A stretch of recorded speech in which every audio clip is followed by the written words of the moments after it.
I had to be selfish and literally just cut them off. I definitely did not do my hair yet, and I'm okay with that. So anyways, hey guys, it's Christina. I have made many videos in the past, me talking about my anxiety, not so much like in the video on its own, but oh god, in some vlogs I've mentioned it before. However, I find myself now in a better place about it and with it than I have in the past. So I thought that I would make a video kind of talking about how I learned to cope with it, or things that helped me, or not even just so much that, things that I've learned about having it, like about myself. So let's get started.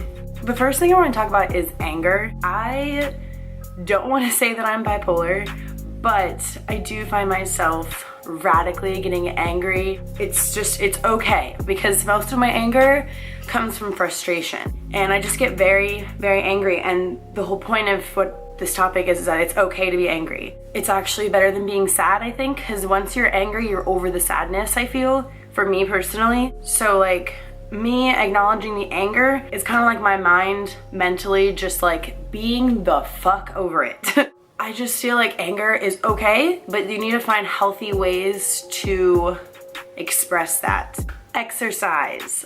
I have learned so much about myself through lifting weights and doing cardio and doing hella yoga and stretching and just eating healthy and just exercising. Insane amounts of like respect for myself, how much I can push myself, how hard I can work in other aspects than just like work in school, with just me and my body, how much I can do or how good I can feel about it. It's almost like a mental high. Like, I find myself at the gym sometimes when I'm really in the zone, literally, like, I don't notice anything around me. It's like a mental high. I shit you not, guys. And it really, really helps me. And I think that's a very common thing for someone to say is, oh, like, distract yourself with exercise. But if you find the right exercises for you, that's when you fall in love with exercise. I think people are too focused on what other people do, and exercise can be more than just actually losing weight. I think Khloe Kardashian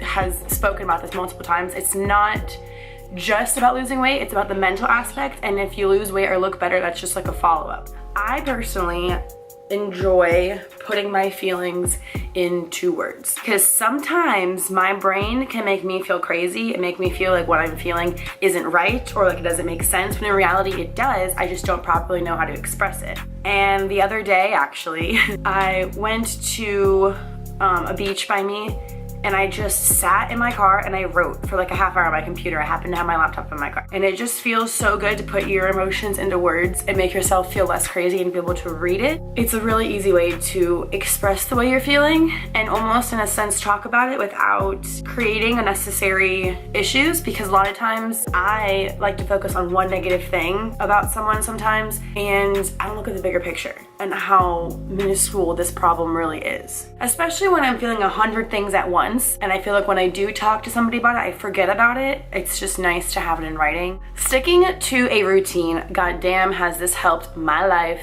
not just with anxiety, just like in my life. Being in a routine helps me mentally so much. I feel like when I know what I'm doing, or I know where I'm going, or I know when I have to be somewhere, it's in my nature to have a routine and to plan. It just is. I mentally function better. I enjoy doing nothing, but only for a certain amount of time before I get crazy and feel like I have to do something and be productive. It removes extra time for me to like overthink, overanalyze, go through something stupid, hang out with the wrong people. Like when I'm on a routine with school and work and the gym and just life and homework and studying and friends and family, and I just try to put it in order, it just makes everything so much easier. If something makes you angry and you feel like you're gonna have a panic attack and you just don't know how to function in that situation, literally get up and walk away. Whether you have to like leave the area or just get up and walk away for a second, I think it's okay and it's healthy to have to do that. But for example, last week I found myself at a place where someone showed up and I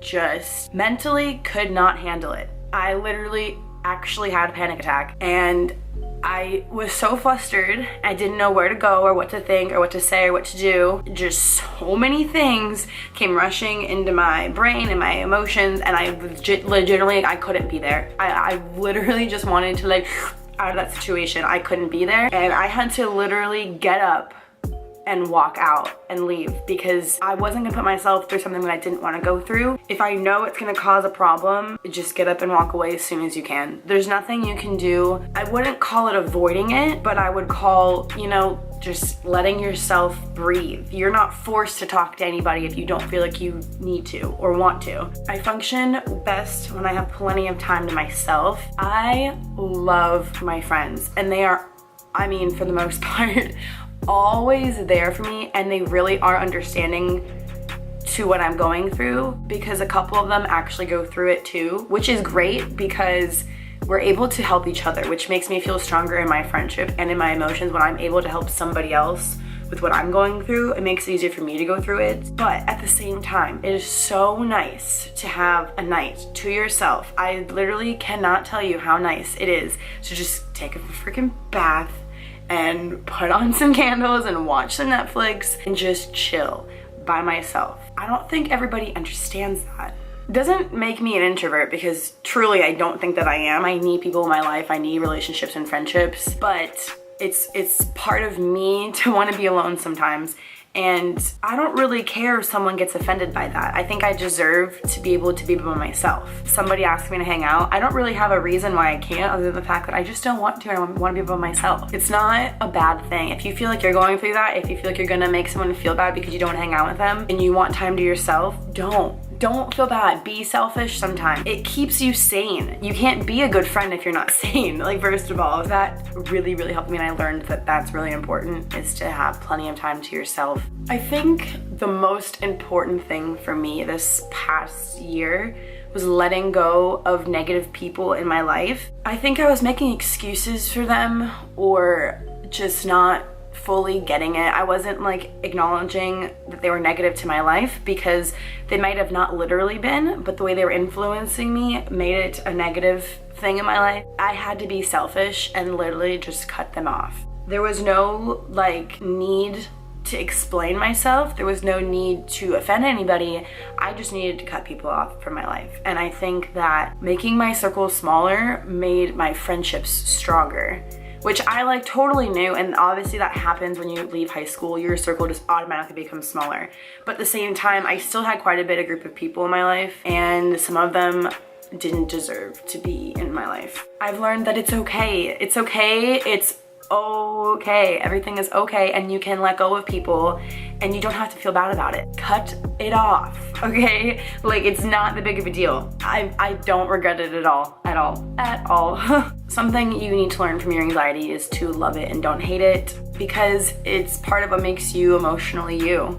Doesn't go away. There is no cure for it. It's a mental thing that you have to learn to cope with and deal with, and until you understand that, it's never gonna get better. We like to push feelings, emotional things behind and focus on what's going on, and that's what causes the buildup. Just listen to yourself, and that's kind of what I feel like going with the flow is, but everyone doesn't like to acknowledge that. It's just listening to yourself and let things happen and see how you react to it. And I think sometimes we react to it and ignore how we react to it and continue to do those things that make us maybe not happy, but we think we want to give more of a try to. And if it doesn't work, it doesn't work. But you have yourself. Like, you have to understand that you have to be your best friend first before anybody else can be, just like you have to love yourself before anyone can love you.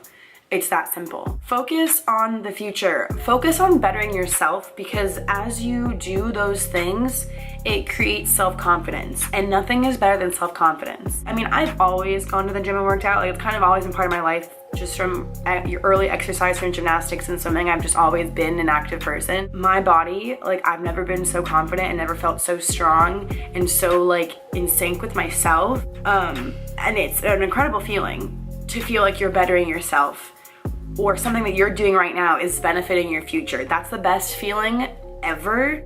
If you've never felt that feeling of like knowing that your future, you're bettering it, I literally just like, it makes me so happy and makes me worry less, and it literally gives me so much self-confidence. And I've noticed, not that my personality has changed, but my attitude towards others has changed because I'm a happier person and I want to radiate happiness and positivity. I work with kids, and as annoying and bratty and disrespectful and rude they can be when they're having their temper tantrums, there's nothing better than that moment of where I taught them something that like was a negative thought to them and they switched it to a positive.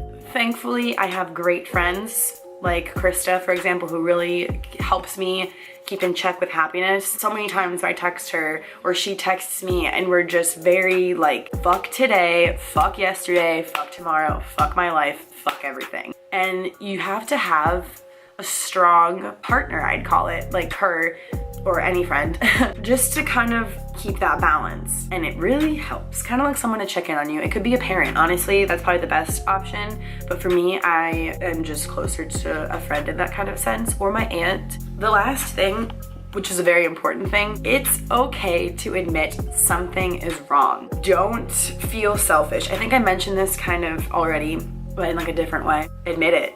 Say something's wrong. With you also, if you seem crazy, well, you're only gonna get more crazy until you admit it and try and fix it. I wanna say almost own up to it and deal with it head on forward. I think anxiety has helped me as much as it can make someone negative and sad, which it has and it does. Every single time I get low, I get higher, and it's the most empowering thing to just feel in control of your emotions. And I've definitely talked about this so many times, but I've been in a really good place lately with my anxiety, and I just wanted to really talk about it, almost vent about it, and try and see if it can maybe help someone, or honestly make someone see what maybe could be wrong with them that they don't know, because a lot of people have small cases of anxiety and don't know it, and they don't know how to deal with it, and that's when it becomes more severe and when it leads to other things, because anxiety and depression are linked, and those are two very, very sad things to have to struggle with heavily. And it makes me sad to know that people that are 15, 16, and 17 are in the early stages of it, and those are the worst stages of it because you're already hormonal to begin with. I'm turning 21 in literally 2 months, and I have never felt so physically and emotionally in control of my own body, and just I feel so strong and so like literally strong. I mean strong like muscle strong. Like I feel strong as hell. I've been lifting, and girl, if you guys want to see something fitness related, I guess tell me. I'm not really sure, to be honest. I do what works best for me. That does not mean it would work best for you. So I could show you and tell you and share what I do, and you can probably take little things from that. And that's like as far as I can go with that, because I've watched so many videos and things about stuff like that, and not everything works for everybody. It's really trial and error, and I not to bring her up again, but me and Krista have talked about this. She's really into fitness as well, and hopefully she's starting a vlog soon. So once she finally does, I will give you guys the link for her channel. Most importantly though, everything is trial and error. You have to learn how to just do what's best for you. Nothing comes quickly. And that's not even just with fitness or anything, that's with life. It's true, focus on progress, not perfection. Because if you just focus on perfection, you'll never be happy with yourself. I'll just end it there and say that I will see you guys in my next video. Be positive, be happy, radiate sunshine and butterflies and shit like that. I just cracked my neck, holy fuck. The light in me honors the light in you. Namaste.